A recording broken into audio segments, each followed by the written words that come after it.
我是个倒夜香的瞎子，这辈子一直都活在最臭、最脏的烂泥里。我本就是从鬼门关前硬生生偷出来的。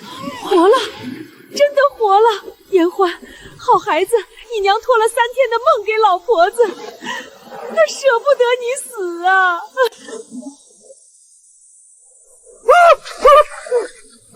这是大凶之兆啊！快放回去！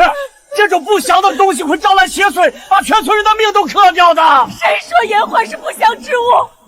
这是老天垂怜！他绝对不能进村！你要养，就带着他滚到山脚下去，离大家远点。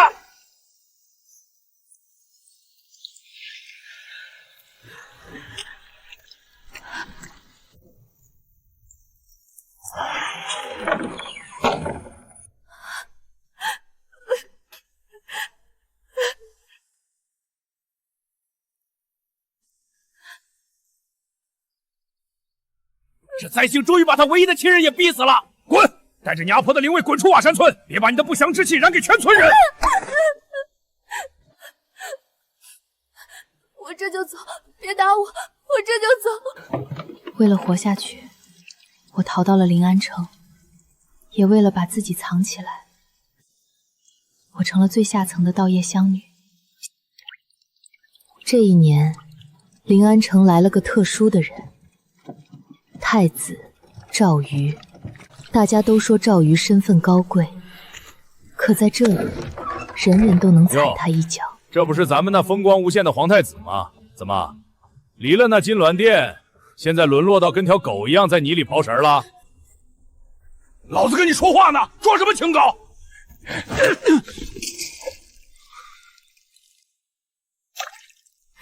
太子殿下，加点料，吃个饱，可别说哥哥我不关照你。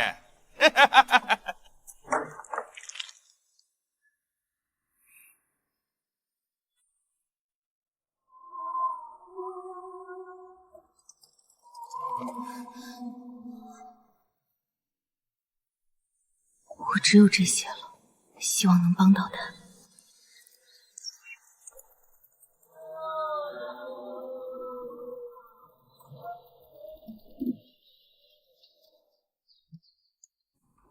上面发话了，光打骂没意思，得给咱们这位太子殿下来点极致的惊喜。娶亲如何？找个花楼里的烂货送过去？花楼姑娘虽贱，可个个貌美如花，配给赵瑜，那可真是糟蹋了美人。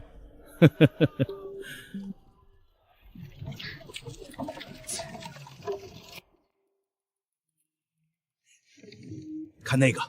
出身低微，相貌丑陋，还干着城里最脏最臭的活儿。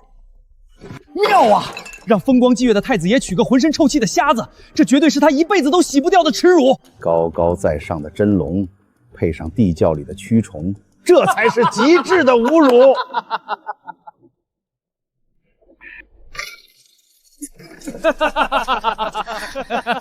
太子殿下，这可是哥几个给你千挑万选的太子妃。这女人又瞎又丑，浑身臭气，跟你这废物绝配。我不拜堂。周兄快瞧，这瞎子扑腾起来，像不像只短脚癞蛤蟆？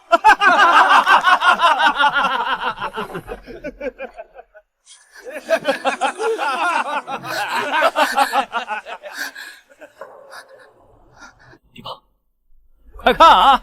新郎新娘手都牵上了，太子殿下很满意这太子妃嘛？什么太子殿下？他现在就是个庶民赵瑜。太子殿下，那个3岁习文、受万民仰慕的天才，竟被贬至此，受这种折辱。哟，新郎官还心疼上了，老子倒要看看这叶香妇到底长得有多寒碜，能让你这么宝贝？呸！还真是个又瞎又丑的怪物，多看一眼都折寿。住手！莫要难为他，废太子又如何？到了老子的地盘，老子就是天。今天娶个叶香妇侮辱你，明天就能让你悄无声息的死在臭水沟里。赵瑜注定是个短命鬼。兄弟们，走去喝2盅，留着废太子跟着叶香妇慢慢享受新婚夜。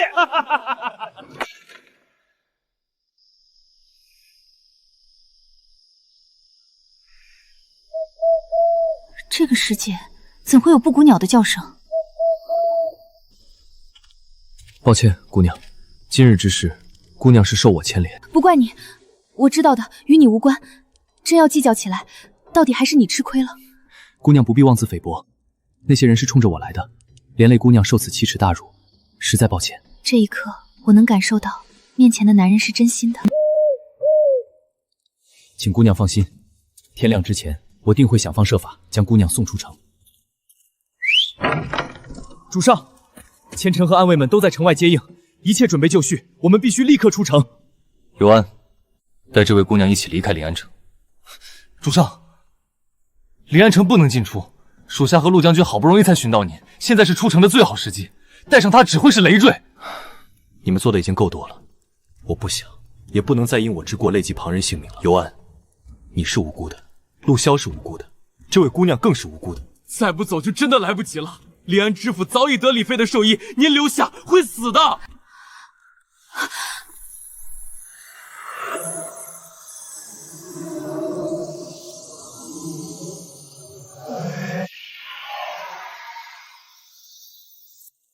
他不会死。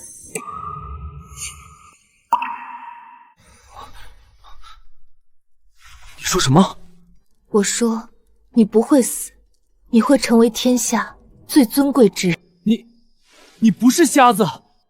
是啊，我不是瞎子，除了阿婆，没有人知道。我并不是看不到，而是不能去看，因为我稳竟能看见人心未来。阿婆曾告诫我，看破他人因果乃天之事，必损耗自身。可面对赵瑜，不知为何，我第一次想要主动直视人的眼睛。赵瑜知晓姑娘是一片好意，可事关姑娘安危，还请姑娘和尤安一同离开。我的意思是，我们都不必留下。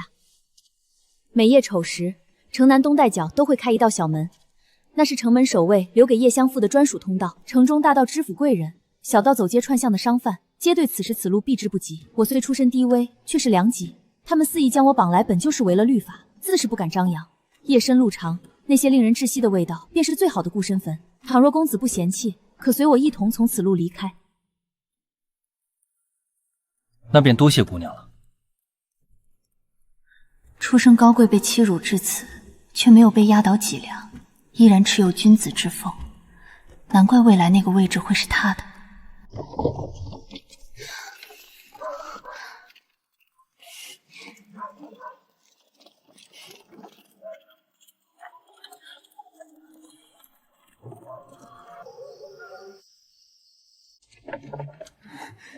就是这里，那些人根本不会想到，我一个叶相父会有胆量反抗。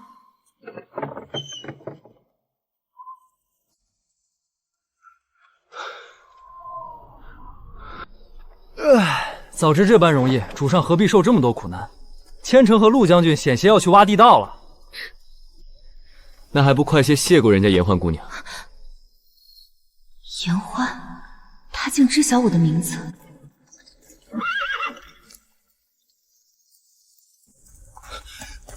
末将陆骁救驾来迟，请主上降罪。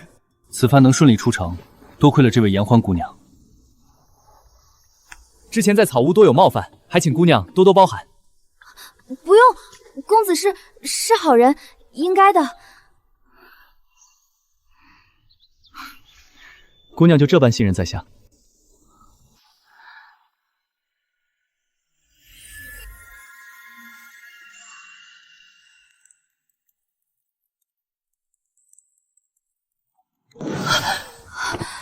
赵瑜未来凤冠霞配娶的新娘，怎会是我？我的眼睛告诉我，公子是好人。颜欢姑娘，这世道眼睛也是会骗人的。不过这次姑娘的眼睛倒是没看错，我家主上确是个很好的人。对了，颜欢姑娘，既然你的眼睛看得见，为何还要装瞎呀？好了，趁着天还没大亮，我们快些赶路吧。对，再不走那伙人就得醒了。上车。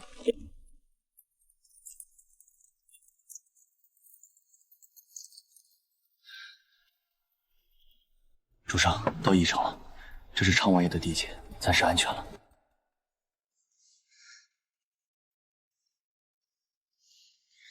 多谢赵公子这一路的照拂，我这就告辞，不再叨扰公子。姑娘留步，既是赵瑜牵累的姑娘，自当该为姑娘负责。负责？是，如今这乱世，姑娘独身一人，我不放心。或许明日我亦自身难保，但请姑娘放心，赵瑜活在世上一日，便会拼尽全力护住姑娘。除了阿婆，这还是第一次有人设身处地为我考虑。公子言重了，举手之劳而已。更何况他们如此目无王法，帮您也是在帮我自己。如今奸佞当道，而公子是要做大事的人，身上背负万民命运，我不能连累你。姑娘亦是万民之中的一员，护着你理所应当。不瞒姑娘，在临安城的那些日子，确是赵瑜这一生至暗的时刻，甚至有过就此放弃的念头。可后来我却发现，我的屋外总是会莫名出现一些吃食和伤药。或许那些东西于许多人来连再普通不过了，可我却知晓，那些对送来的人而言弥足珍贵。那时我便想，这世道还是有好人的，都道锦上添花容易，雪中送炭难。那一刻我便想明白了，哪怕只是为了这一丝陌生的善意，我也该。不有。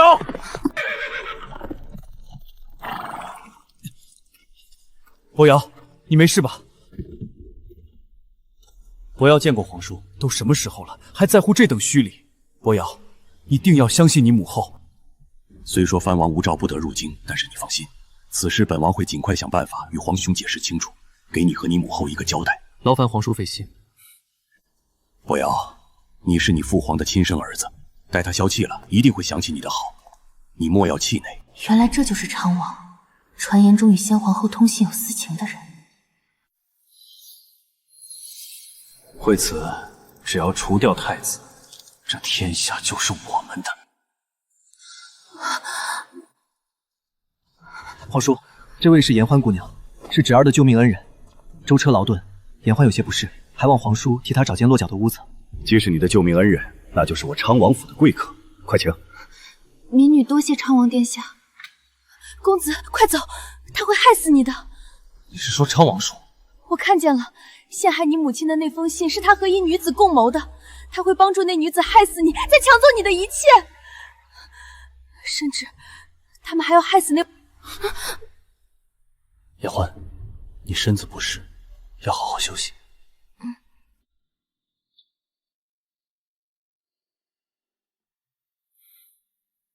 严欢姑娘，日后莫要再看了。为何？有我在，这条路公子或许会走得轻松许多。公子既然留下了我，那我也该尽力回报公子。这世间任何事都要遵循阴阳平衡，我虽不知你要付出何种代价，可我却希望你能知晓，这世界没有旁人比你自己更重要了。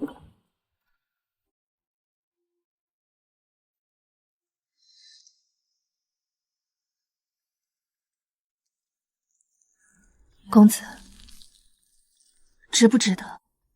我的心中自有定义。我这双眼睛不仅能看见许多超常之事，更能看清人心。遇到公子之前，我时常抱怨老天不公，既然赐予我不寻常的能力，为何让为我过得这般艰苦？如今我想明白了，我不愿每日贴着这丑陋的疤痕，低着头，像那躲在阴沟里的老鼠一般过活。我也想知道恣意张扬些是何滋味。我还幻想过开一家酒楼，一家令我无需在东躲潜藏，可以正大光明的晒着太阳的酒楼。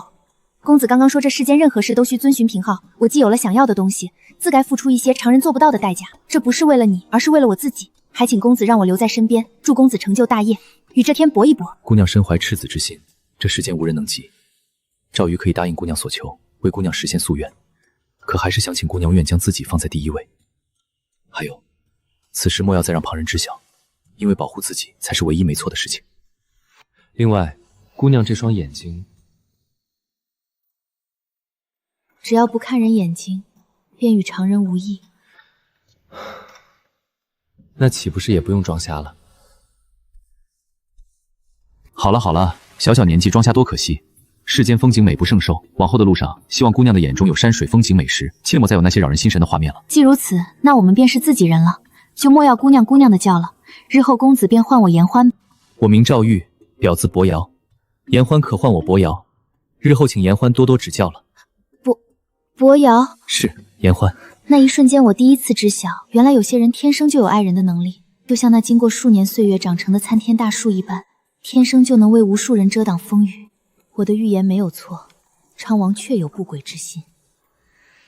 前几日，我无意间在昌王书房寻到了先皇后年轻时做的诗，昌王分明是想坐实与先皇后有私情的流言，借此彻底毁了赵宇。昨日留给你的字帖可曾练习临摹？让你看的账本可看明白了？我都这般有用了，能看破人心预知未来，为何还一定要我学习读书写字呢？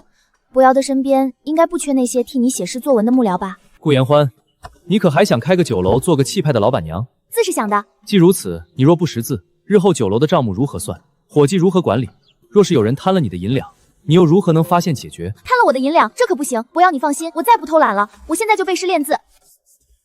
最近身体可有不适的地方？估摸着是老天长了眼，这一次竟没有叫我还他些什么。那便好，只是日后还是要多注意些。还有，你这般很好。什么？顾言欢，日后你还可以再任性些，一切有我在。阿婆说，这世间什么都可能会骗人，但下意识的反应不会，因为知道有人会托底纵容，这才有了可以任性的资本。可是赵莹从不是垂死挣扎的濒死之鱼，她是云海间遨游的真龙，迟早会夺回她的位置。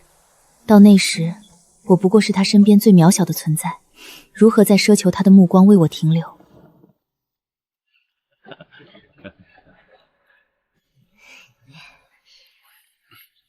昌王特意绕开赵瑜，单独给我下帖子，原来就是为了让我看这出郎才女貌的好戏。昌王殿下，民女身体略有不适，先行告退。我陪你回去。言欢姑娘是女儿家，你一个男子这般寸步不挨的，让人瞧了笑话。本王让阿念陪着言欢姑娘如何？顾姑娘若是不介意，我陪着你去可好？这样也能让赵公子安心些。那便劳烦佘姑娘了。顾姑娘，你喜欢赵公子吗？佘姑娘，还请慎言。顾言欢，我知道你的来历，瓦山村的孤女，临安城中的叶香妇。我不知你是用了什么方法将你这张脸换了皮，可你要知道，无论你变成什么样，都依然改变不了你这卑微下贱的出身。所以我劝你，若是真的识相的话，就早些离开他，否则你的存在便会成为他一生的耻辱。那又如何？佘姑娘这般急切的来寻我，是觉得我这个叶香妇威胁到了你？也是，若非如此，昌王殿下何必大费周章的特意派人给我送帖子，再绕着弯的让我看这样一出门当户对的戏码？佘姑娘，你若真心悦赵公子，便该去寻他，而不是来与我论出身贵贱。你不过也是昌王手里的一颗棋子，又比我高贵到哪里去了呢？你这个贱民，你是个什么东西，敢碰我？姑娘没事吧？没事。姑娘，属下有些僭越的话，不吐不快。主上自出生起便生活在期待中，临安城中，属下由衷的感谢您在那时对主上伸出援手。在这个世上，旁人于他而言都隔着一层太子殿下的身份，可只有在您面前，他才只是赵瑜。所以属下恳求姑娘莫要轻信旁人言语而与主上离心。尤安，你先退下。是主上。受委屈了？没有，只是些许小事，不值一提。在我这里，你的委屈从没有不值一提一说。我看中的从来都是顾言欢这个人，不是你的来历，不是你的过往。可佘姑娘说我会成为你的耻辱，她不配智慧你半句，更不配评判我的选择。博瑶，昌王叔故意设赏花宴，单独给你送帖子，本意是撮合我和蛇念，把你排挤走。那你为何不早告诉我？我不想让你卷入这些权谋算计里，只想让你安安稳稳待在我身边，不用应付人心叵测，这些由我来挡就够了。可我有能看透人心和未来的眼睛，我能帮你。我不想只做被你护在身后的人。我知晓你的心意，但我更想护着你，不让你因逆天亏命损耗自身。我舍不得。赵公子，王爷有请，说是有京中的密函到了。等我回来。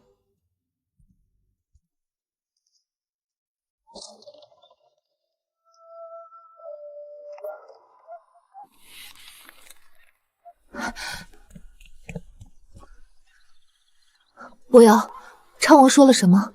是不是京里出事了？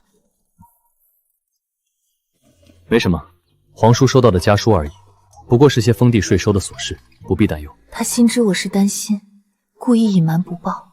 他一旦决定护住我，便绝不会让我沾染任何凶险。蛇念那边，你打算如何处置？他那日如此嚣张，绝非善罢甘休之人。不必你费心，我已经安排好了。蛇念不过是一颗身不由己的棋子，真正在背后布局的是昌王叔。他想借蛇念的美人计拉拢我，又想借旁人的出身流言逼走你，心思藏得极深，手段也足够阴毒。伯瑶，你一定要小心昌王，他和李贵妃早就勾结在一起了。他们不仅害死了你母后，还要谋夺着大块江山。他表面和善，背地里一定会对你痛下杀手的。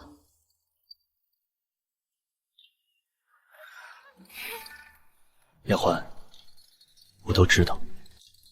我从未信过昌王说那副慈和的模样。那你为何还要留在昌王府？既然知道是龙潭虎穴，为何不早早离开，远走高飞？有些局必须入局，才能破局。躲是躲不掉的。这几日，我日日闭门不出，跟着伯耀读书、练字、学记账。我不想再被那卑微的出身困住，更不想永远只能躲在他的身后。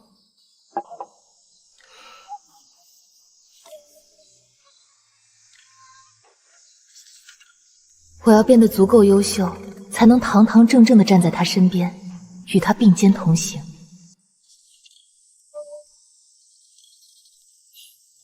练字偷懒，不看字帖，盯着我在做什么？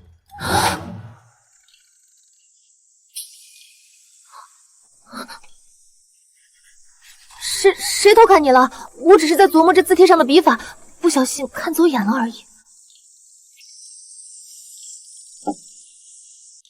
写字要心定，做人亦是如此。颜欢，不必自卑，也不必怯懦，有我在，你可以永远安心做你自己。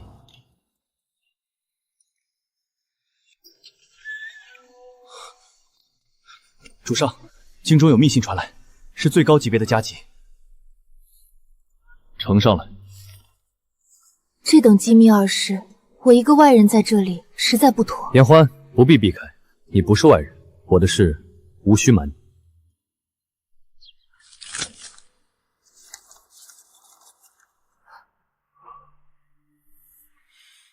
到底是什么信，竟能让他露出如此如临大敌的神色？难道是杀身之祸？父皇下旨，半月之后，召昌王与我一同回京复命。回京？伯瑶，不能不去吗？回京太过凶险了。京都那可是李贵妃一手遮天的地盘，更是昌王谋划多年的腹地。如今回去，无异于羊入虎口，踏入必死的虎狼窝啊！李贵妃和昌王早就视你为眼中钉、肉中刺，这次召你回去，定是布下了天罗地网，他们一定会借机加害你的。君命难违，避无可避。这天下终究是父皇的天下，况且有些血海深仇，也是时候该回京做个了断了。回京就是死局，我不能眼睁睁看着他去送死，哪怕拼着反噬，我也必须帮他看清前路的杀局。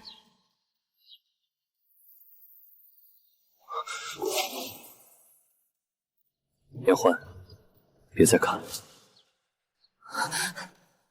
可是伯萧，我能帮你的，我能看见未来，能提前知道那些阴险小人要在哪里害你。我不要你为我损耗福寿，前路再多凶险，我自能拔剑应付。可是万一防不胜防呢？我怎么能眼睁睁看着你冒险？我信你的能力，也明白你待我的这片赤诚心意，但我更想护着你。比起我的前途与安危，我更怕你逆天亏命。若你落下终身隐患，那比杀了我还让我痛苦。颜欢姑娘，您就听主上的吧。主上心思缜密，心里早就有周全的谋划了。真要是必死的决局，主上绝对不会让我们跟着入京白白送命，更不可能让您去涉险的。我明明拥有能够看破一切的异能，明明能看见前路的血雨腥风，却被他护在身后，什么都不能做。这种无力感压得我心口发闷。那好，入京之后，我也要跟着一起去，要生一起生，要死我们便死在一块儿。进来。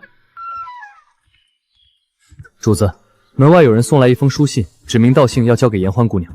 指名给我？我在临安无亲无故，谁会给我送东西？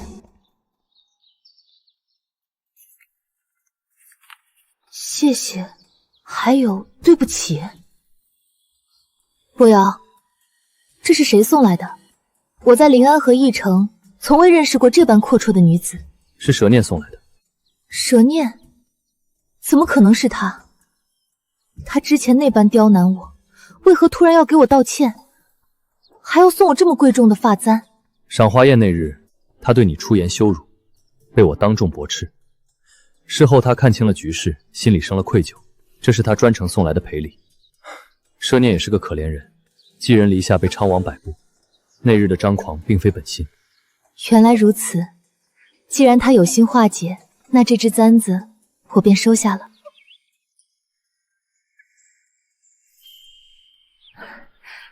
只是这赔礼未免也太过贵重了些。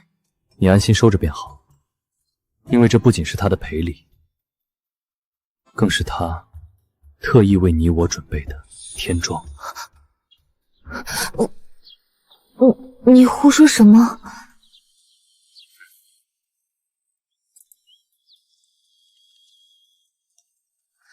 不说这个了，我们什么时候动身入京？3日后便启程。刘安，属下在。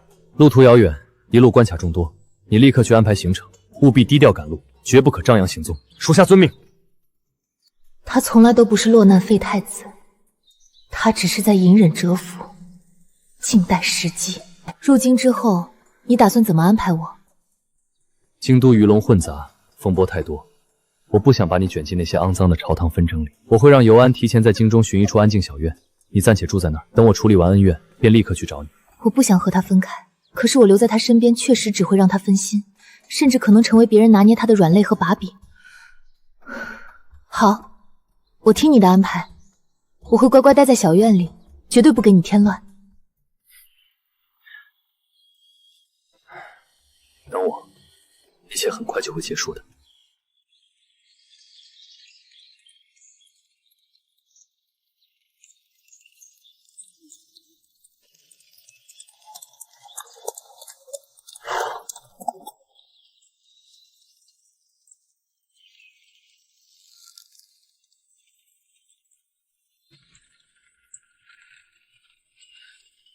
别怕，我早已安排陆骁暗中沿路接应，不会有事的。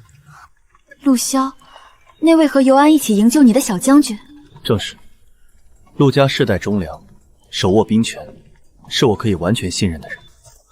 末将陆骁救驾来迟，请主上降罪。原来你从那时起就已经开始谋划一切了。从被贬临安那日起，我就知道，这不是一次简单的贬迁，而是一场棋局。父皇生性多疑，昌王狼子野心，李贵妃后宫干政，朝堂早已暗流涌动。我别无选择，只能入局破局。只有将他们彻底粉碎，你我才能有真正的安宁。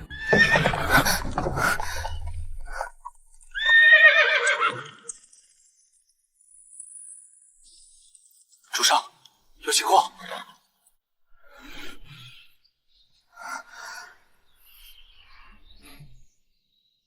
待在车内，不要出声，我去看看。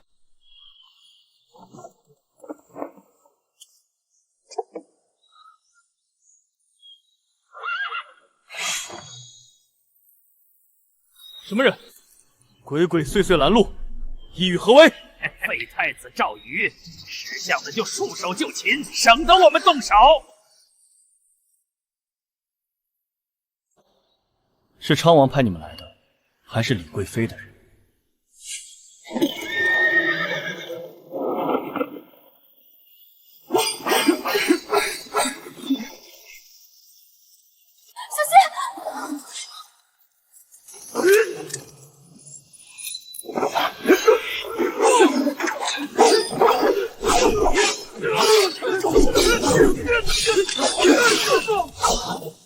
竟敢藏拙，死来！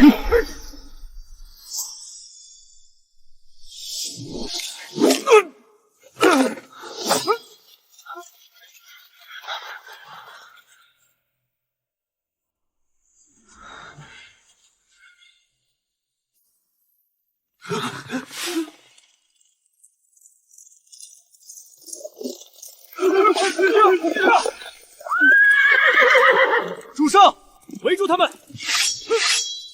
撤！想走，晚了。你小子再晚来一步，我就要交代在这里了。乌鸦嘴！属下护驾来迟，还请主上恕罪。来的正是时候，带下去，严加审问，查清楚背后主使。是。别怕，已经没事了，有陆兄在，没人能伤我们。那些杀手明目张胆的在半路劫杀，显然是有人想要你的命，根本不顾皇家律法。不用猜也知道，定是李贵妃和昌王联手派来的人。他们怕你回京之后洗刷冤屈，重回朝堂，坏了他们的谋逆大计。李家早已暗中依附昌王，李贵妃在后宫把持势力，昌王则在藩地偷偷豢养私兵，里应外合。陛下难道看不出来他们的野心吗？任由他们这般肆意妄为，甚至残害皇子，动摇朝局。父皇的心思远比旁人想象的要精明百倍。他早就察觉昌王有不臣之心，也一直怀疑母后当年的死因蹊跷，只是他一直没有确凿的证据，也查不出后宫究竟谁是内奸。所以当初把你贬去临安城，根本不是真的厌弃你，而是将计就计，引蛇出洞。没错，只有让他们以为父皇真的厌弃了我，他们才会得意忘形，露出马脚。原来所有人不过都是身在棋局之中。那陆老将军是不是也早就知晓一切？陆家世代忠良，手握重兵，父皇早已暗中将一切托付给了陆家，命他们暗中相助，所以今日陆骁才能及时赶到。这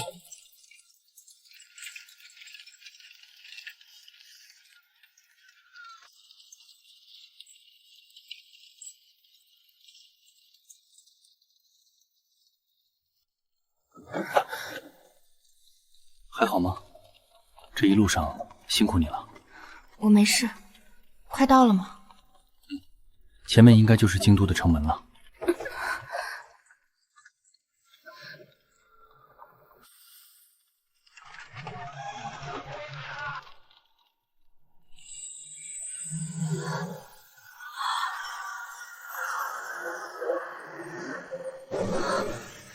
怎么了？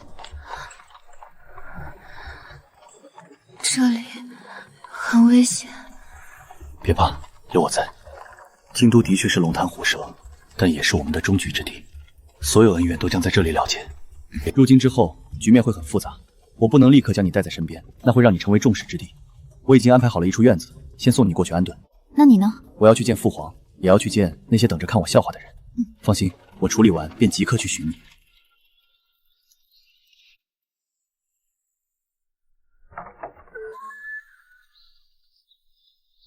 严欢，你暂且安心住在这里。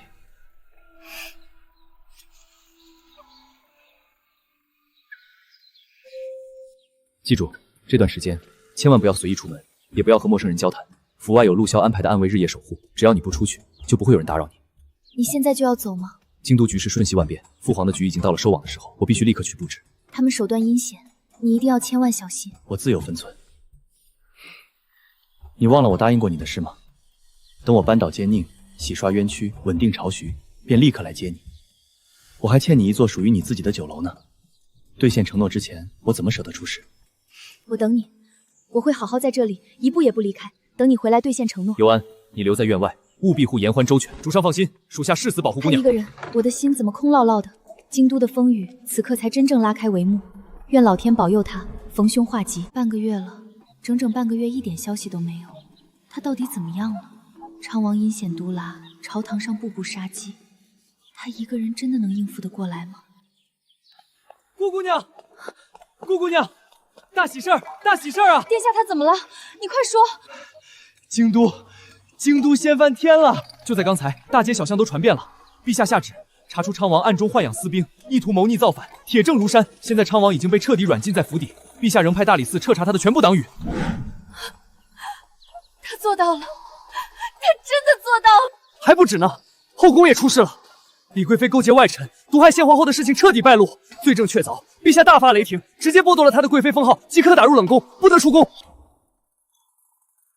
他度过最大的危机了，他终于站稳脚跟了。他赢了，他现在是不是快要来接我了？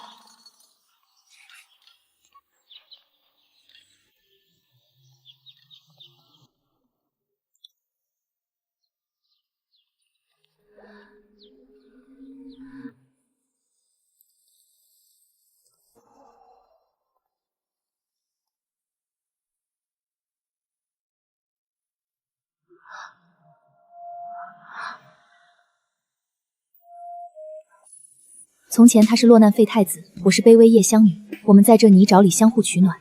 可如今他重回云端，高高在上，而我依旧只是个来历不明、一无所有的微贱孤女。我们之间好像忽然隔了千山万水，再也无法并肩而立。民女顾延欢，见过太子殿下。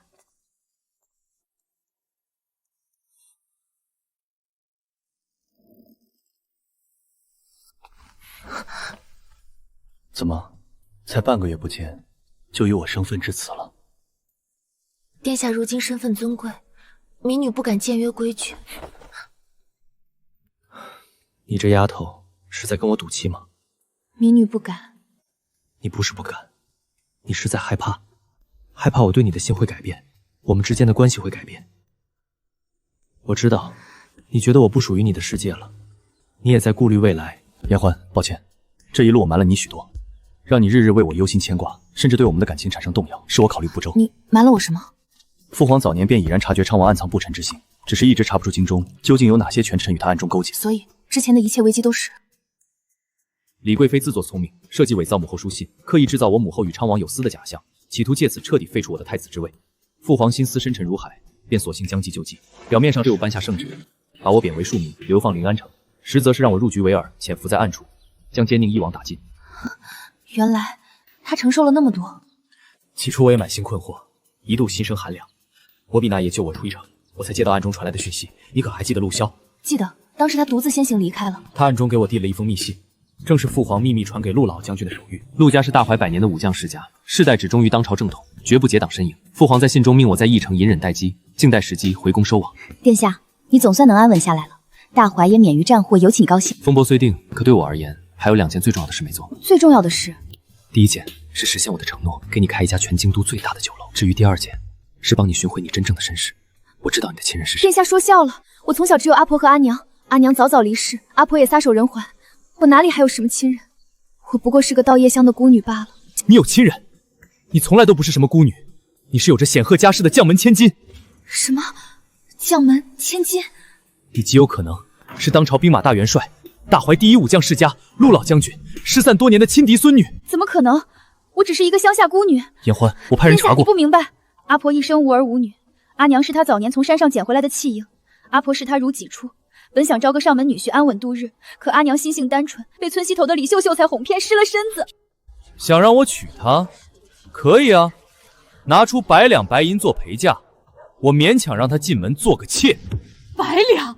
你这是要逼死我们孤儿寡母！你毁了我女儿清白，现在还敢狮子大开口！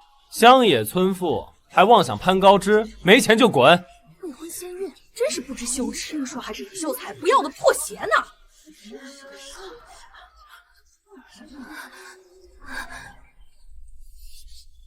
乡下农户哪来的100两白银？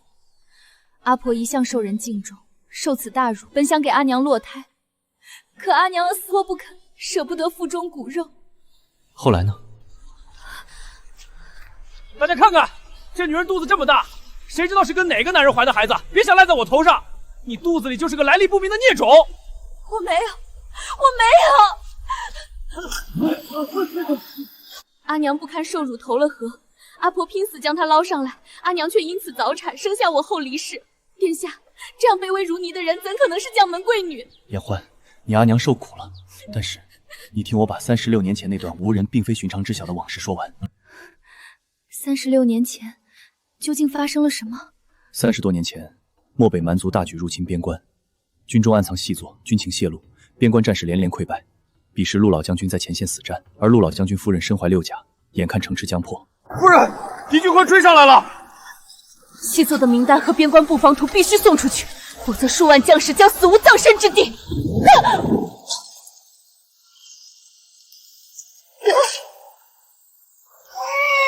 那个女婴，难道？没错，她生下了自己最小的女儿，也就是你阿娘。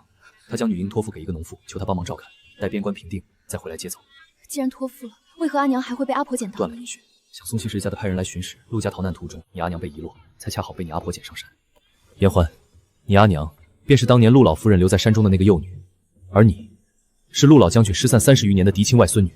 漂泊半生，原来我从来都不是无根的枯草。世间真的有血脉相连的亲人在岁月里苦苦寻我吗？他后来一直在找阿娘吗？这些年，陆老夫人因日夜牵挂失散的小女儿，郁结于心。前几年便离世了。她到离世前，都还心心念念，盼着能寻回女儿，再见一面。阿娘不知自己身世，含冤投河；外祖母不知女儿下落，抱憾而终，造化弄人，何至于此？逝者者已矣，但活着的人，他亲自率领弱军大在等你。他寻了你们母女30余年，若是知晓还有你这外孙女在世，定会高兴。我想起阿婆说过，我是生来便带有福运之人。原来阿婆早就知晓，所有的苦难漂泊，都是为了往后的相逢团圆。严欢，你可想见见你的血脉亲人？想不想认祖归宗，回到陆家？我想见他们。好，我来安排。我一个乡下丫头，不懂大户人家的规矩。你不必有任何不安。陆老将军为人正直慈爱，心中满是愧疚疼惜。见到你，他只会满心疼怜。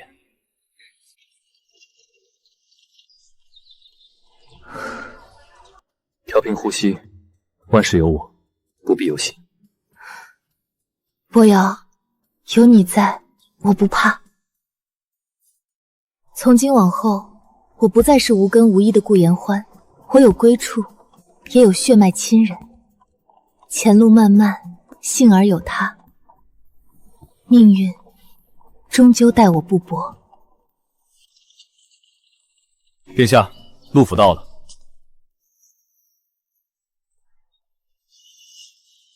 言欢，下来吧，回家了。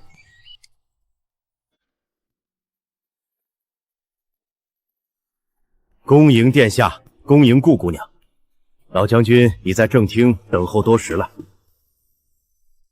带路。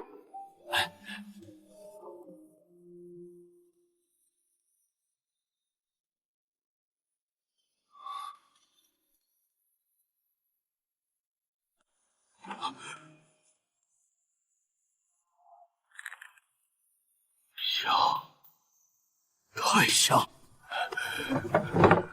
祖父，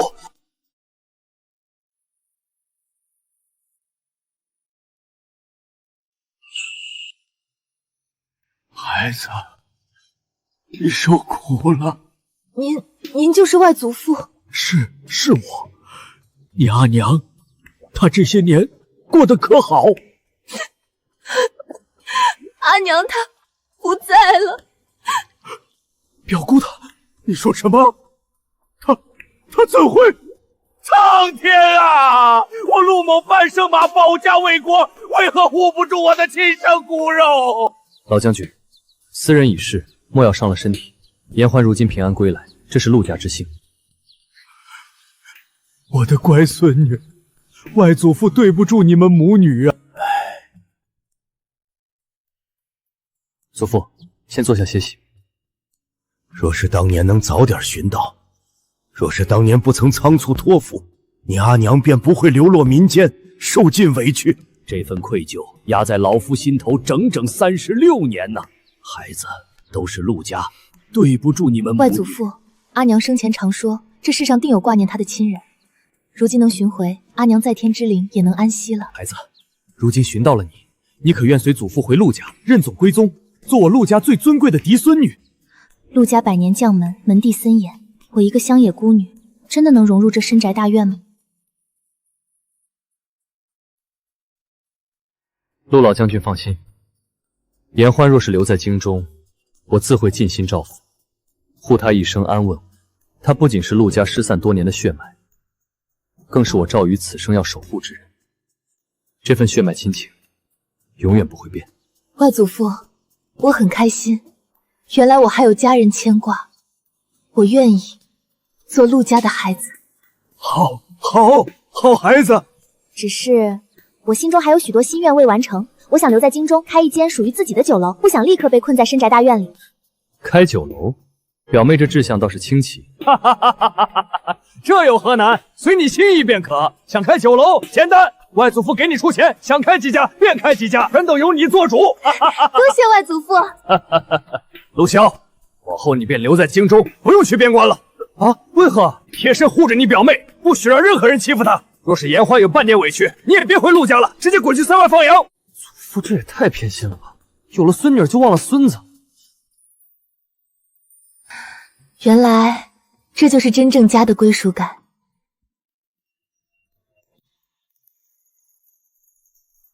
恭喜老将军，陆家千金这酒楼开业，真乃京城一大盛事啊！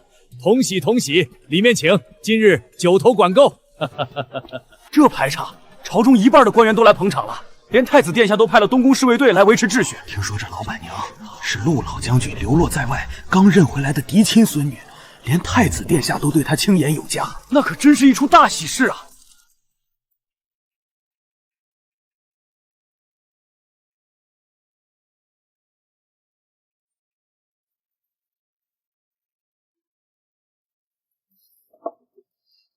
尝尝这个。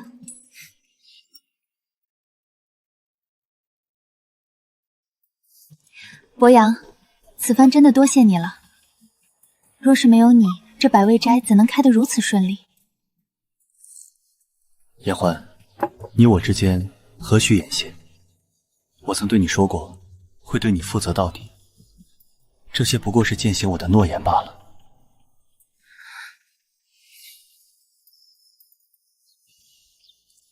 博瑶，你如今身为太子殿下，却当众这般护着我，帮我开酒楼，旁人定会议论纷纷。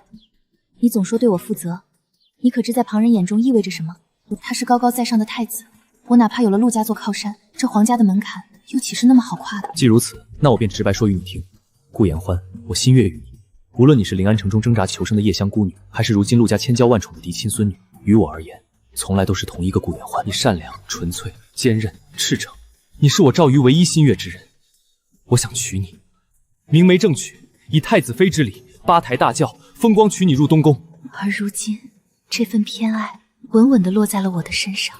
不知颜欢姑娘可愿迎于我的心意？这样好的薄药，我想看看属于他，也属于我们的未来。国山万岁！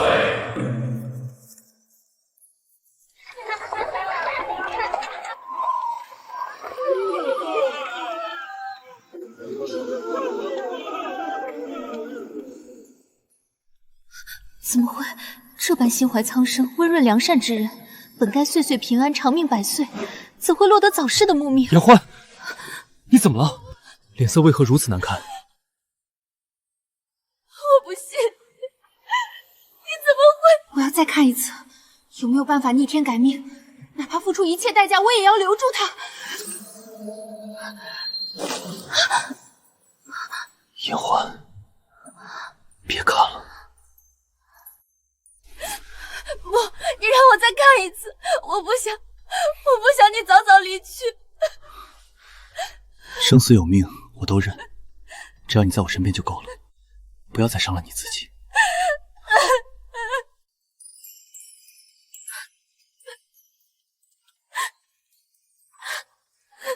颜欢，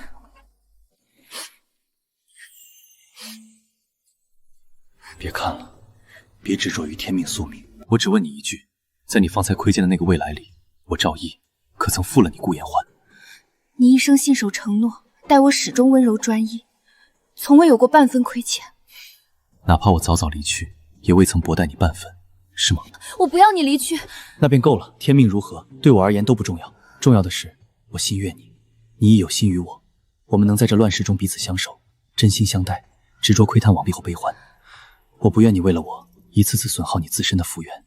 他永远都是这样，事事先顾及我。他给了我心声，给了我偏爱，给了我从未有过的温暖归处。我怎能眼睁睁看着他早逝却束手旁观？我顾颜欢今日便逆了这天道，我要换他一世长安，长命百岁。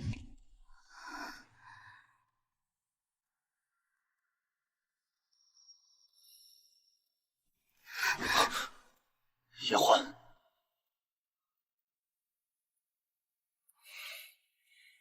执子之手，此生不负。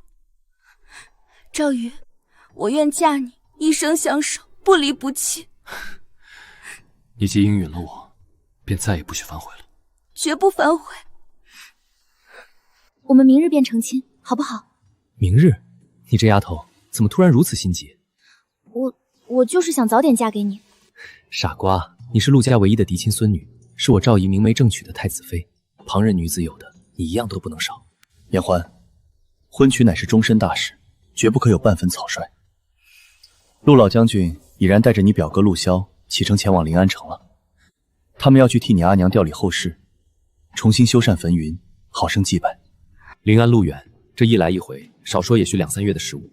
等外祖回京，出面定下婚期，筹备大婚才是正理。再者，太子大婚，礼部必须严格按照礼制筹备，样样都要依规而行。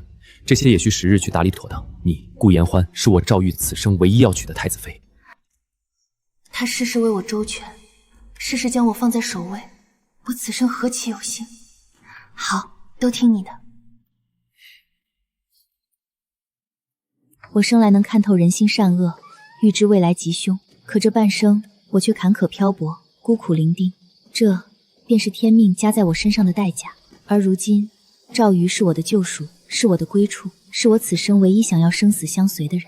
那便以我余生所有的福运，去抵消他那早逝的命格，换他岁岁欢愉，长命百岁。我窥见了太多不可违逆的天命宿命，往后余生，我顾言欢只想做一个最寻常的女子，看人间山水，看烟火寻常，不再窥探天机。老天爷，我愿舍弃天眼，从此不再窥探人心，不问未来宿命，只求抹去他早逝命格，一生顺累无忧。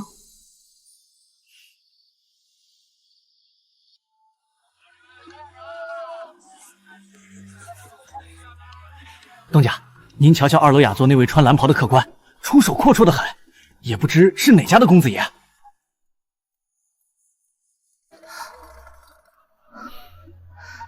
真的消失了。只要我不刻意去催动，这双眼睛现在就和寻常人一样，什么都看不到了。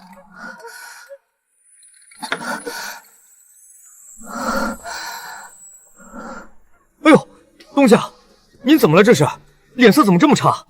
可是哪里不舒坦？无妨，可能是昨夜没睡好，头有些晕，我上阁楼歇息片刻便好。这便是逆天改命、舍弃天赋的反射吗？福寿在流逝，可只要能换赵姨长命百岁，这点反射我甘之如饴。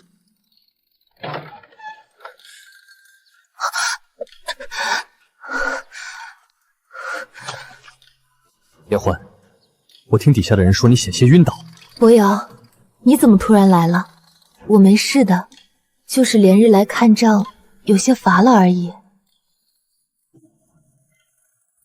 气血虚浮至此，元气更是损耗过重，这根本不像是普通的劳累所致，倒像是暗中损耗了极大的根基与福泽。你想多了，哪有那么玄乎？我这阵子为了酒楼的事情，天天熬夜对账本，就是普通的体虚罢了。我多吃几副温补的汤药，好好养几日便无事了。我绝不能让他知道真相。若知晓我为他舍弃天眼，折损福寿，以他的性子定会发疯。我不能让他这一生都背负着对我的愧疚。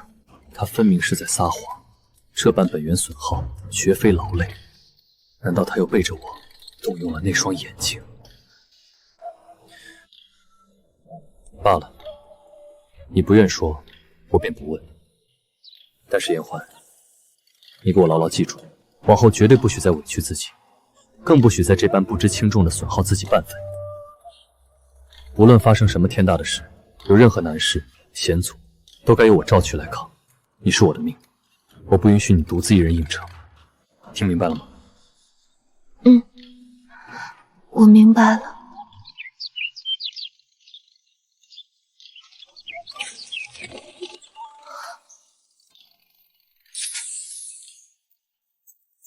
以前我能看清落叶在风中变向的每一个轨迹，甚至能提前10息知道它落在何处。可如今，我竟连一片叶子都接不住了。交易已成，天眼彻底散去，现在的我成了一个再普通不过的寻常女子。我不会再遇见血雨腥风，不会再看透诡谲人心。可是，我一点也不后悔。想起赵瑜，我心底那抹早逝命格的绝望阴影已彻底散去。只剩下满心的安稳与踏实。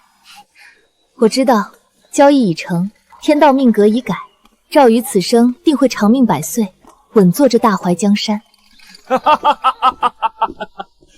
坏丫头，我的好孙女，快来看看礼部送来的太子大婚章程。外祖父，你慢些走，当心脚下时间。慢什么慢？老夫这把骨头还硬朗得很，能上阵杀敌。礼部那帮古板的老家伙总算干了件让人舒心的事儿。你看看这排场，这最高规格的礼制，太子殿下发了话，绝不能委屈了我的乖孙女。如今朝野上下人人皆知，太子殿下要明媒正娶我陆家找回的嫡孙女顾延欢。京中再无一人敢议论你的出身，我看谁敢再说半个不辞，老夫劈了他！多谢外祖父为我操持。属下参见太子妃，愿太子妃福寿安康。表妹，哦不，微臣参见太子妃。哎呀，你们这是干什么呀？快起来，快起来！表哥，连你也拿我打趣。入宫之后，若受了半点委屈，千万别一个人忍着。记住了，陆家上下永远是你的后盾。谢谢表哥。原来，世间所有的圆满，真的会穿过重重苦难，最终奔我而来。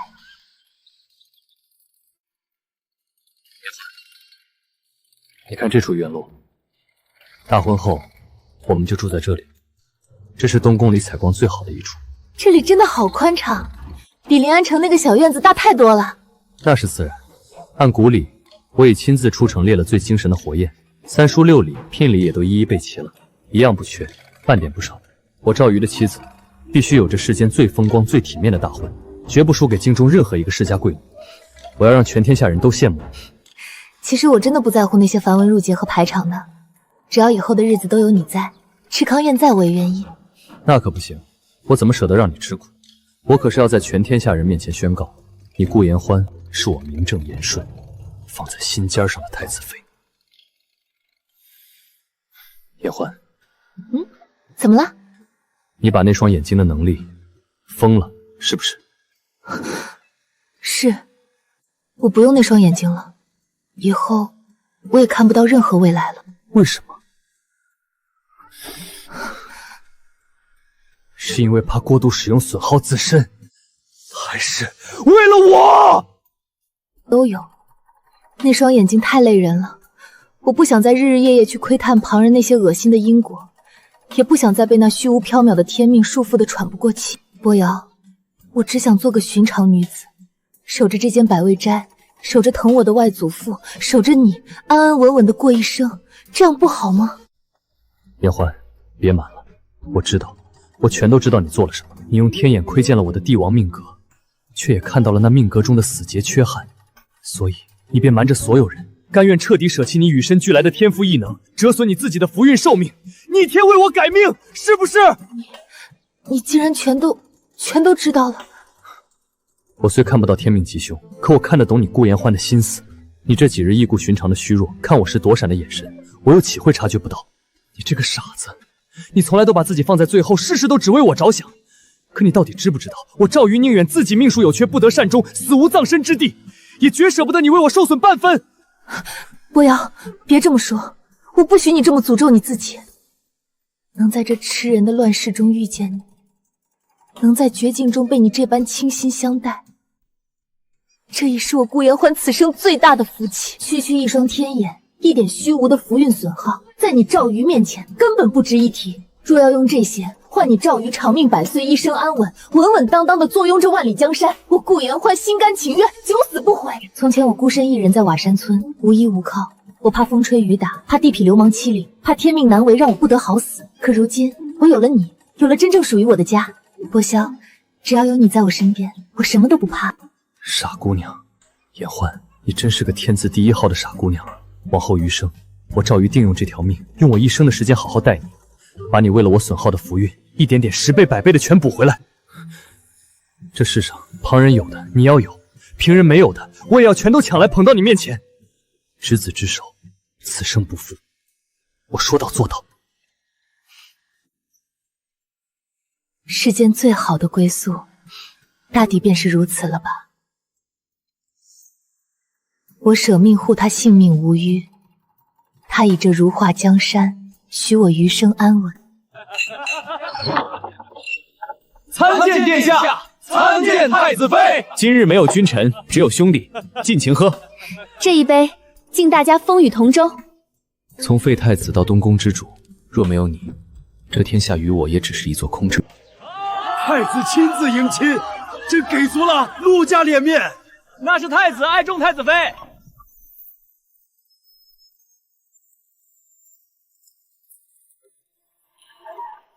去吧。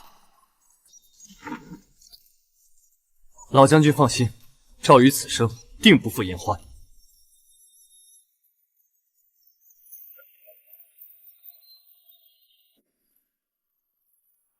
一拜天地，二拜高堂，夫妻对拜，礼成送入洞房。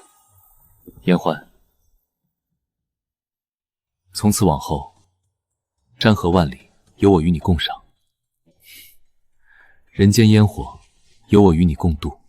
伯瑶，你此生长命百岁，我此生伴你左右。